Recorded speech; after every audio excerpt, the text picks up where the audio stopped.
오늘 레위기 3장은 화목제에 대한 규례인데요. 구약의 모든 제사의식은 오실 그리스도에 대한 표상이다, 이렇게 말씀드렸죠. 참고할 성경 구절은 골로새서 2장 16절과 17절이라고 말씀드렸습니다. 화목제는 예수 그리스도께서 하나님과 우리 사이를 어떻게 화목시켰는지 알게 해주는 제사입니다. 아울러 우리가 다른 사람과 어떻게 화목해야 하는지 또한 알게 해주는 제사이다 라고 말씀드릴 수 있는데요. 화목제의 뜻은, 그 원어는 한마디로 이야기한다면 화평의 희생제, 친교의 희생제라는 뜻입니다. 희생제물의 피로 하나님과 인간 사이를 화목하게 하신 제사요, 더 나아가 인간과 인간 사이에 친교를 나누는 제사라고 할 수가 있습니다. 즉 화목제는 인간과 하나님 사이를 화목케 하는 제사다라고 하는 것입니다. 인간은 죄로 인하여 하나님께 대해 원수된 자로서 불화하던 그런 존재였지요. 그런데 예수 그리스도께서 친히 희생제물이 되셔서 우리의 죄를 사하시고 하나님과 화목시키셨습니다. 그러니까 법적 차원에서 예수 그리스도로 말미암아 하나님과 화목하게 된 우리는 더욱 화평을 누려야 한다라고 하는 것이겠지요. 그러니까 날마다 예수 그리스도의 구속을 근거로 하여 죄를 회개함으로 하나님과 가까워져야 한다라고 하는 것이지요. 그로 인하여 평화와 만족과 기쁨과 감사가 넘치는 생활을 해야 될 것입니다. 화목제는 또한 인간과 인간 사이의 화목을 요구하는 제사다라고 할 수 있습니다. 고린도후서 5장 18절에 이런 말씀이 있어요. 모든 것은 하나님께로부터 왔습니다. 하나님은 그리스도를 통해서 우리를 그분과 화목하게 하시고 또한 우리에게 화목하게 하는 직분을 맡겨주셨습니다. 하나님은 우리가 하나님과 화목한 은혜를 사람 사이에게도 또 전해지기를 원하시는 거죠. 즉 하나님과 화목한 사람은 이웃과도 평화의 사람이 되어야 된다라고 하는 말씀일 것입니다. 마치 신약에서 성찬식은 자연스럽게 애찬식으로 연결되었듯이 하나님과 화목한 자는 사람과도 화목한 사람이 되어야 된다라고 하는 것입니다. 하나님께 받은 은혜를 생각하여 다른 사람을 용서하고 포용하고 사랑하는 삶을 살아야 된다는 말이겠죠. 그런 사람에게는 평안이 충만하게 부어지게 되어 있습니다. 화목제의 방법은 어떤 것들이 있을까요? 우리는 죄로 말미암아 하나님과 원수된 자들이라고 말씀드렸죠. 화목제의 방법을 통해 하나님과 화목하는 법을 알 수가 있습니다. 1절, 2절 말씀을 다시 한번 읽어볼까요? 시작. 만일 그 예물이 화목제이고 소로 예물을 드리려면 수컷이든 암컷이든 상관없이 흠없는 온전한 것으로 여호와께 드려야 한다. 그는 그 예물의 머리에 손을 얹는 의식을 치르고 그것을 회막문에서 잡고 아론의 자손 제사장들은 그 피를 제단 사방에 뿌려야 한다. 그러니까 첫 번째는 암컷이든 수컷이든 상관없이 흠없는 온전한 것을 하나님께 드려야 한다. 헌납이지요. 그러니까 희생자물을 가져와야 합니다. 번제에서는 흠없는 수컷을 드리라고 했는데 화목제에서는 수컷이든 암컷이든 구별하지 않고 흠없는 것으로 드리면 된다라고 하는 것인데요. 이 말씀은 갈라디아서 1장 4절이나 히브리서 9장 14절 말씀에 근거하여 예수님께서 죄인들을 위해 대신 죽으실 것을 가리킵니다. 그러니까 예수님이 친히 우리의 희생제물이 되어주시고 화목제물이 되어주셨다라고 하는 것인데요. 요한일서 2장 2절에 보면 그분은 우리 죄를 대속하는 화목제물이십니다. 그리고 우리 죄뿐만 아니라 온 세상의 죄를 위한 제물이십니다 라고 되어 있어요. 무슨 뜻일까요? 하나님이 화목하게 하는 희생제물이 되어주신 것은 남자나 여자를 가리지 않고 적용되는 효과다라고 하는 말씀일 것입니다. 하나님께 나아와서 죄를 용서받고 은혜를 받는 데에는 남녀의 구분이 있을 수 없다라고 하는 말씀이겠죠. 이 성별의 구분뿐만 아니라 외부적 어떤 요소들도 조건이 될 수 없다라고 하는 말씀입니다. 그런 원리를 가지고 우리가 죄를 용서받은 사람들이라고 한다면 세상 속에서 차별하는 삶을 살면 될까요? 안 될까요? 안 된다는 거겠지요. 그러니까 성도들 간의 교제도 역시 예수님께서 하셨던 것처럼 우리도 차별하거나 또 업신여기거나 그렇게 해서는 안 된다라고 하는 것일 겁니다. 2절에 보면 희생제물을 가져온 자가 이제 양손을 가지고서 제물 위에 얹는다라고 하잖아요. 그 의식은 자신의 죄를 짐승에게 옮기는 전가시키는 의미를 갖고 있습니다. 우리의 희생제물이 되어주신 예수 그리스도께서도 우리의 모든 죄를 대신 전가받아 그 죄값을 치를 것이다 라고 하는 것을 암시한다고 할 수 있습니다. 그래서 우리가 하나님께 나아갈 때 언제나 예수님께서 우리 죄를 대신 맡으셨다라는 사실을 기억하고 우리의 모든 것을 다 예수님께 맡길 수 있는 것, 그것이 믿음이라고 할 수가 있어요. 예수님한테 맡기고 나서는 그 다음에는 근심과 걱정을 하지 않고 오히려 하나님께서 해결해 주실 것이라고 하는 사모하고 기대하는 마음이 있어야 될 것입니다.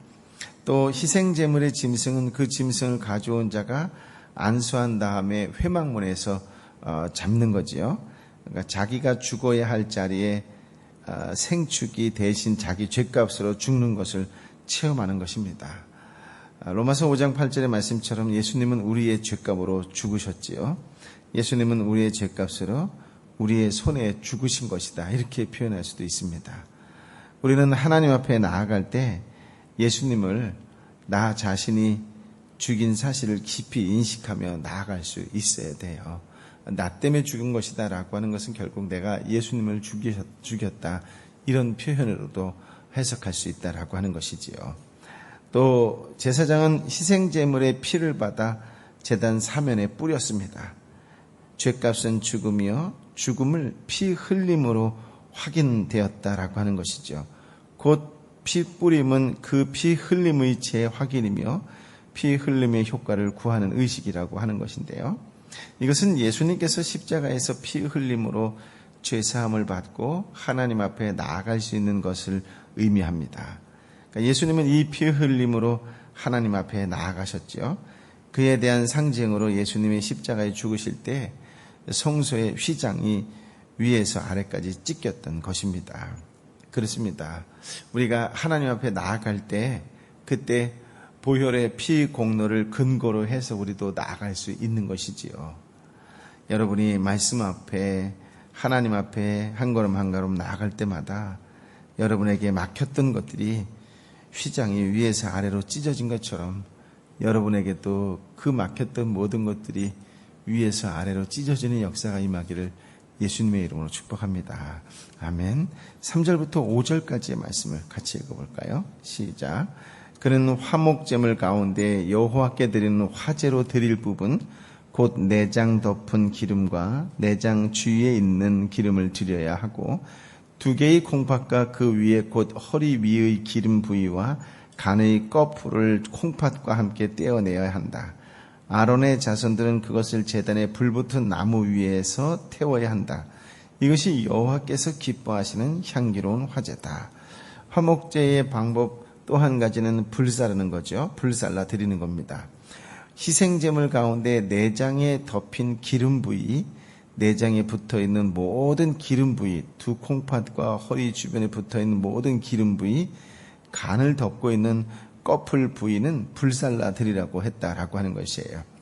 여기서 나오는 기름은 이장의 소재, 곡식 제물에서 나오는 기름과 다른 종류이지요. 소재에서의 기름은 식물성 기름이고 화목제에서 나온 기름은 동물성 기름이다. 이렇게 이야기할 수가 있습니다.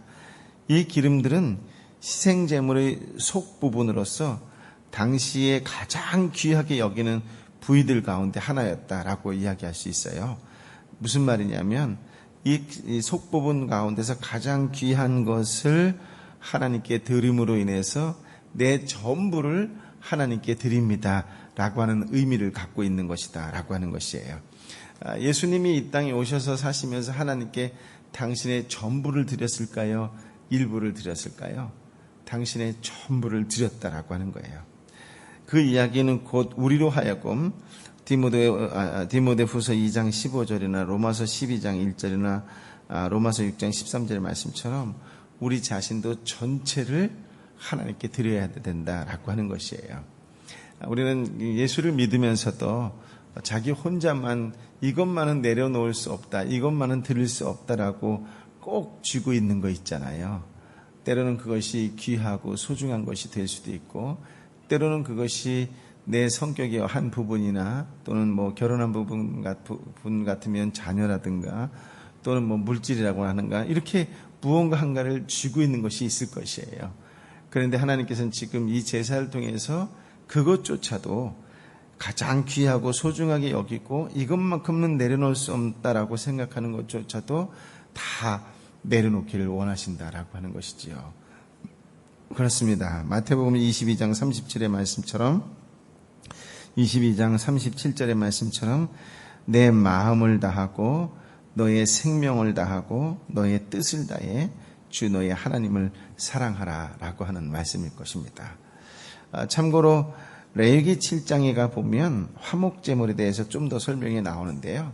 화목제물로 태워드리고 남은 고기는 당일에 제사장과 가족과 가난한 사람들과 함께 나누어 먹으라고 했다라고 하는 것이에요. 즉 화목제의 결과는 제사를 드리는 이에게 기쁨과 행복과 번영과 복지의 복이 주어집니다. 하나님과의 화목으로 인한 기쁨을 이제 다른 사람과 함께 나누는 것도 화목제의 연장이다, 이렇게 이야기할 수가 있습니다. 이는 예수 그리스도로 인하여 얻은 기쁨이 구원 얻은 자의 심령뿐만 아니라 전 생활에서 나타날 것을 의미하는 것이지요. 우리는 하나님과 화목된 은혜를 불쌍한 이웃들과 함께 나누어야 한다라고 하는 것이에요. 그것이 하나님 은혜를 선포하는 생활이라고 할 수가 있습니다. 이제 화목제의 종류에 대해서 알아보겠는데요. 화목제의 종류는 제물의 종류에 따라 나눌 수도 있고 제사를 드리는 성격에 따라 나눌 수도 있어요. 먼저 제물에 따라 나누는 것은 오늘 1절부터 5절에 그 제물에 대표적으로 소가 나오죠. 소로 예물을 드리려면 하고 1절에 나오지요. 또 6절에 가면 양으로 드리는 화목제가 나오고 또 12절 이하에 가면 염소로 드리는 화목제가 있습니다. 그러니까 하나님께서는 제사를 드리는 데 있어서 형편에 따라 드릴 수 있도록 배려했다라고 하는 것이죠. 형편이 어렵다고 해서 사죄의 은총이나 교제의 은혜에서 제외될 수 없다라고 하는 것입니다. 고린도후서 8장 12절의 말씀에 자원하는 마음이 있다면 하나님께서 그 가진 대로 받으실 것이요 가지지 않은 것까지 받지는 않으실 것입니다 라고 되어 있습니다. 그러므로 하나님은 작은 것을 가지고는 받지 않으신다, 이렇게 오해하면 곤란하겠죠. 오히려 하나님은 작은 것을 가지고도 큰 일을 행하실 수 있는 분이시지요. 신약의 예수님의 오병이어 사건을 봐도 알 수 있을 것입니다. 그러므로 우리 생각으로 많은 것을 가져야만 된다라고 생각하면 오산이고 오해라고 할 수 있습니다. 문제는 재물의 크기가 아니라 재물을 드리는 자의 마음이 중요하다라고 하는 것이에요. 순전한 마음으로 하나님께 드리면 하나님이 받으시고 그것으로 의미 있는 일을 나타내시지요. 물질뿐만 아니라 우리 자신을 제물로 드릴 때도 마찬가지입니다. 우리가 연약하고 부족하고 부정한 사람이라 할지라도 순전한 마음으로 헌신하면 하나님께서 받으시지요. 하나님은 우리의 환경 때문에 일하지 못하는 것이 아니라 우리의 마음 때문에 일하지 못하시는 것이지요. 그런 면에서 예수님의 족보를 볼 때에 4명의 여인이 나오잖아요. 다말, 라합, 룻, 바세바. 이 4명의 여인들의 공통점이라면 이방인들이요 죄인들이었지만 하나님 나라의 위대한 구속 역사에 쓰임받았다라고 하는 것입니다. 무엇 때문에 받았을까요? 그들의 순전한 언약적 신앙 때문에 그렇다라고 하는 것이에요. 제물의 종류에 따라서 화목제의 종류로 나눌 수도 있는 반면에 또 제사를 드리는 성격에 따라서도 분류할 수가 있는데요.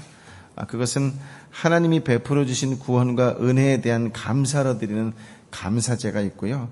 하나님께 간구하는 것이 이루어지기를 소망하는 의미에서 드리는 서원제가 있고, 또 하나님께 조건 없이 자신의 사랑을 표현해서 드리는 자원제라고 하는 것이 있습니다. 개역이나 다른 성경에 낙헌제라고 하는 것이 곧 자원제라고 하는 말이에요. 여기에 가장 잘 어울리는 성경 구절은 고린도후서 9장 7절의 말씀이라고 할 수 있겠는데요. 각자 마음에 정한 대로 하되 아까워하거나 억지로 하지 마십시오. 하나님께서는 기쁨으로 내는 사람을 사랑하십니다. 라고 하는 말씀입니다. 끝으로 화목제물의 처리인데요. 첫 번째는 하나님 몫으로 태워드리는 부분이 있다고 말씀드렸죠. 두 번째는 제사장 몫으로 돌리는 부분이 있습니다. 그리고 세 번째는 화목제의 특징 중에 하나가 백성들의 몫으로 돌리는 부분이 있다라고 하는 것이에요. 하나님께 드리는 몫과 제사장들에게 돌리는 몫 외에 그 남은 것은 가족과 나그네와 가난한 사람들과 함께 먹게 했다라고 하는 것이지요. 그래서 기쁨의 잔치가 곧 애찬의 의미를 갖게 됩니다. 우리는 신약의 초대교회에서 하나님의 은혜를 받은 자들이 서로 떡을 떼며 유무상통했던 의미를 다시 한번 깊이 생각해 볼 필요가 있다고 생각되어져요. 이 21세기에 우리에게 가장 필요한 것이 무엇이 있을까라고 한다면 화목제가 아닐까. 어제도 뉴스에 보니까 그 탈북 그 가족이 굶어서 죽었다고 이렇게 보도가 되더라고요. 그걸 보는 순간 교회의 역할이 뭘까라고 하는 생각을 다시 한번 해보게 되었어요. 제가 1980년대 말에 사회운동 중에 하나 이런 걸 한번 해보고 싶었어요. 그래서 하다가 잘 안 됐는데, 교회가 있다면 교회 중심으로 반경 5km 내에 있는 독거노인이나 또는 소년가장이나 이 어려운 사람들이 교회에서 감당하면 어떨까, 그런 사회운동을 한번 했었던 적이 있었는데요. 그것이 차후에 이제 국가 정책이 이제 사회복지사를 통해서 가난한 사람들에게 도시락을 돌린다든가 뭐 이런 정책으로 한 단계 더 이렇게 발전해서 정책적인 일이 되었는데, 그 시대나 지금 시대나 여전히 우리가 교회에 해야 될 역할은 이웃에 대한 돌봄이다라고 하는 것이에요. 예수를 믿는 사람이나 믿지 않는 사람이나 하나님과 화목한 자로서 이웃과 화목해야 된다는 것이 무엇일까라고 하는 것에 대해서 한 번쯤 더 묵상해야 되지 않을까, 그런 생각이 듭니다. 오늘 혹시 여러분이 누군가를 만나게 되면 먼저 내가 손대접하면 어떨까, 그런 생각이 들어요. 혹시 여러분의 기도하는 가운데, 삶 가운데 떠오르는 연약하고 또 가난한 자가 떠오른다면 내가 그를 위해서 어떤 손대접을 할 수 있을까에 대해서 한 번 더 묵상하고 행동하는 것을 통하여 구약시대의 화목제가 아니라 이 시대를 살아가는 저와 여러분의 살아있는 제사가 되는 그런 은혜의 시간을 가져보면 참 좋겠다, 그런 생각이 듭니다. 끝으로 주의할 점이 있는데요. 화목제물을 처리함에 있어서 하나님께 돌리는 몫이 있고 제사장에게 돌리는 몫이 있고 제사를 드리는 자의 몫이 있다고, 백성들의 몫이 있다고 말씀드렸잖아요. 근데 백성의 몫을 서로 나누어 먹는 가운데에 그 규례에서 절대로 취해서는 안 되는 부분이 있어요. 왜냐하면 실수로 하나님의 몫에 해당하는 기름과 피에 손을 댈 수가 있기 때문에 규례로 엄격하게 정해서 지켜야 된다라고 하는 건데요. 17절 말씀을 같이 읽어볼까요? 시작. 어떤 기름이나 어떤 피도 먹지 말라. 이것은 너희가 어디에 살든지 대대로 지켜야 할 영원한 규례다. 이 기름과 피는 언제나 식용으로 금지했다라고 하는 것이지요. 왜 하나님께서는 기름과 피를 먹지 말라고 하셨을까라고 한다면, 기름은 동물성 기름, 동물의 기름은 생명을 유지시키는 힘과 능력으로 보았어요. 그래서 화목제뿐만 아니라 모든 제사에서 기름은 하나님의 몫으로 돌렸습니다. 그렇게 돌리는 것을 통해서 무엇을 가르치고 싶어서 그런 걸까요? 생명을 유지시키는 모든 힘이 하나님께 있다, 하나님께 있음을 인정하려는 그런 의도를 가리키려고 하는 것이에요. 이 기름을 먹지 말라고 하는 것을 통해서 모든 생명의 근원은, 생명의 힘은, 생명을 유지시키는 것은 하나님께 있다라고 하는 것을 가르치기 위해서 기름을 먹지 말라라고 하셨다라고 하는 겁니다. 두 번째, 피를 먹지 말라라고 하는 것은 사도행전 15장 29절에도 우상의 제물과 피와 목매어 죽인 것과 음행을 멀리하라라고 했는데요. 목매어 죽인 것을 먹지 말라고 하는 것은 그 속에 피가 내재되어 있기 때문이라고 하는 것이고요. 피를 먹지 못하게 한 이유가 몇 가지 있는데, 첫 번째는 우상 숭배와 관련되어 있기 때문이에요.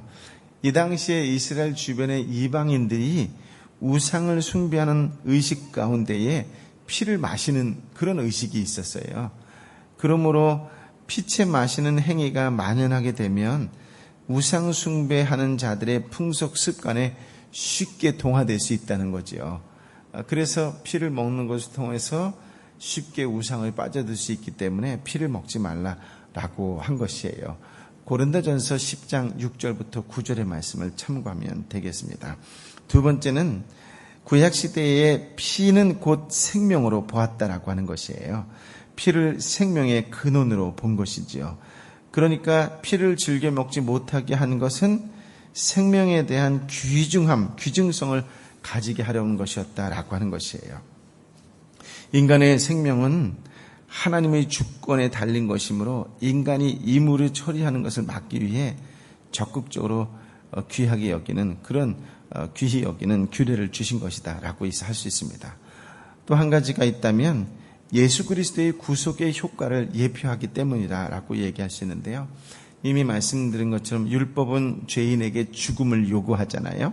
그러니까 죄값을 치르고 죄의 사함을 받기 위해서는 말씀드린 대로 생명을 상징하는 피를 흘려야 하잖아요. 모든 살아있는 짐승들을 제사 드릴 때 전부 피를 흘리고 가죽을 벗겼던 것처럼 말입니다. 그래서 구약시대에는 죄인이 짐승에게 죄를 전가시킨 다음 그 짐승을 죽여 흘린 피를 제단 아래 쏟고 제단 사면에 뿌리라고 한 것이에요. 하나님께서 이런 의식을 주신 것은 예수 그리스도께서 모든 죄인들의 죄를 짊어지고 그 죄값으로 대신 피 흘려 죽을 것이다 라고 하는 것을 바라보게 하기 위한 것이다 라고 하는 것이에요. 결국 피를 먹지 못하게 한 것은 하나님께 속한 예수 그리스도의 속죄 사역을 존중히 여기게 하려는 의도가 있는 것이다 라고 하는 것입니다.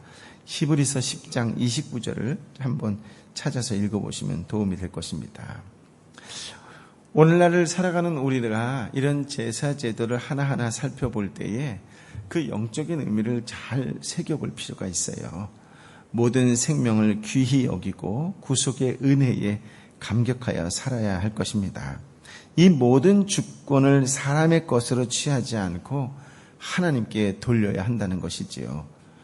우리는 화목제를 배우면서 하나님의 은혜를 예수 그리스도를 통해 깊이 인식해야 합니다. 그리고 그 하나님의 은혜를 깨달았다면 이제 그 은혜를 가슴에 품고 그것을 그대로 묻혀 사는 사해의 인생, 죽어있는 바다의 인생이 아니라 그것을 세상 속의 사람들에게 나누어주는 갈릴리 바다와 같은 살아있는 생명행수와 같은 사람으로 살아야 되겠지요. 화목제의 가장 중요한 특징 중에 하나는 이웃과 함께 해야 된다는 것이에요. 하나님을 사랑하고 곧 이웃을 사랑해야 된다라고 하는 실천적인 제사라고 할 수가 있습니다.